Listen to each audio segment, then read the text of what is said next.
మహారాష్ట్ర తానేలో దారుణం జరిగింది. నిజంగా ఈ వార్త చెప్పాలంటే నాకే చాలా ఇబ్బందిగా బాధగా కూడా ఉంది. ఎందుకనంటే అక్కడ జరిగిన ఘటన ఎవరికి కూడా ఇంత దుర్మార్గం జరగకూడదు.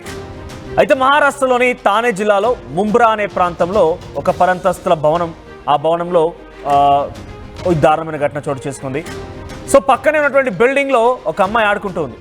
ఆ సమయంలో 20 ఏళ్ల యువకుడు ఆ అమ్మాయి దగ్గరికి వెళ్ళిపోయి, నీకు చాక్లెట్లు ఇప్పిస్తాను, నీకు బొమ్మలు కొనిపిస్తానని చెప్పి ఆశ చూపి ఆ పక్కింట్లో, అంటే ఆ బిల్డింగ్ పక్కనటువంటి ఆ బిల్డింగ్లో వేరేది ఒక బిల్డింగ్లో అమ్మాయి ఆడుకుంటూ ఉంటే ఆ పాపని, 10 ఏళ్ల పాపని తీసుకొని తన ఇంటికి తీసుకొచ్చాడు, తన రూమ్కి తీసుకొచ్చాడు. ఆ తర్వాత ఆ 10 ఏళ్ల పాపకి ఆ చాక్లెట్స్ అవన్నీ ఆశ చూపించాడు. తీసుకొచ్చి చాలా దారుణంగా ఆ 10 ఏళ్ల బాలిక పైన అత్యాచారానికి పాల్పడి ఆ తర్వాత గొంతు పైన కత్తి పెట్టి తనని చంపేసి ఆ తర్వాత తన ఇంట్లో ఉన్నటువంటి బాత్రూమ్ విండో ఓపెన్ విండో అంతా కూడా ఆ విండోని ఓపెన్ చేసి అలా కింద పడేశాడు. ఒకసారి మీకు ఆ దృశ్యాలను కూడా చూపించే ప్రయత్నం ఆ దృశ్యాలను చూపించాలనుకుంటున్నాను, కానీ కొన్ని కమ్యూనిటీ గైడ్లైన్స్ ప్రకారం ఎగ్జాక్ట్గా విజువల్స్ చూపించలేకపోతున్నాను నేను.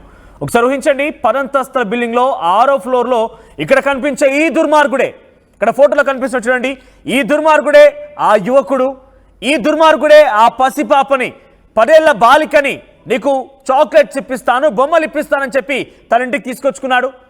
అయితే ఆ అమ్మాయి ఇంటికి వచ్చిన తర్వాత నమ్మబలికించి ఆ అమ్మాయి పైన అత్యాచారానికి పాల్పడి చాలా అతి దారుణంగా అత్యాచారం చేసి పలుమార్లు తనని ఇబ్బందులకు గురి చేసి ఆ తర్వాత గొంతు పైన కత్తి పెట్టి కత్తితో గొంతును కోసి చంపేశాడు. ఆ తర్వాత ఆ ఇంట్లో 6వ అంతస్తులో నుంచి బాత్రూమ్ ఓపెన్ విండో, ఆ విండోను ఓపెన్ చేసేసి అక్కడి నుంచి కింద పడేశాడు. ఎగ్జాక్ట్గా మీకు చూపించలేకపోతున్న దృశ్యాలు, కానీ ఒక్కసారి ఆలోచించండి, నేను చెప్పేటువంటి మాటలు మీరు వినండి. మీ ఇంటిలో లిఫ్ట్ కనుక ఉంటే అర్థం చేసుకోండి, లిఫ్ట్ ఉంటే ఏం జరుగుతుంది, పైనుంచి చూస్తే మొత్తం అదొక గుహలా కనబడుతుంది చూడండి. ఎగ్జాక్ట్గా ఆ బాత్రూమ్ వెనకాల నుంచి ఎప్పుడైతే ఆ విండో నుంచి ఆ అమ్మాయిని కింద పడేశాడో అదంతా కూడా గుహలాంటి ప్రదేశం. కనీసం అక్కడ చీకటి ఏం కనిపించలేదు. ఎగ్జాక్ట్గా లిఫ్ట్లో ఎలా అయితే ఉంటుందో సిచ్యువేషన్, మీకు ఆ లిఫ్ట్ ఆ గోతి లిఫ్ట్ ఉన్నటువంటి ఆ ఏరియా ఎలా అయితే ఉంటుందో అలాగే ఉంటుంది.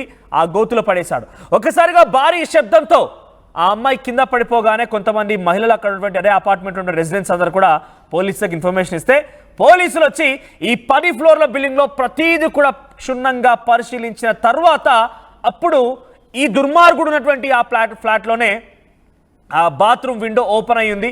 ఆ 6వ అంతస్తు నుంచి ఆ బాత్రూమ్ నుంచి అమ్మాయిని కింద పడేశాడు కాబట్టి, లిఫ్ట్ లాంటి ఆ గుంతలో పడేశాడు కాబట్టి, ఆ లిఫ్ట్ లాగా ఉంటుంది ఆ ప్రాంతం అంతా కూడా, ఆ గుంతలో పడేశాడు కాబట్టి ఆ అమ్మాయిని బయటికి తీసుకోవడం కోసం చాలా శ్రమించారు.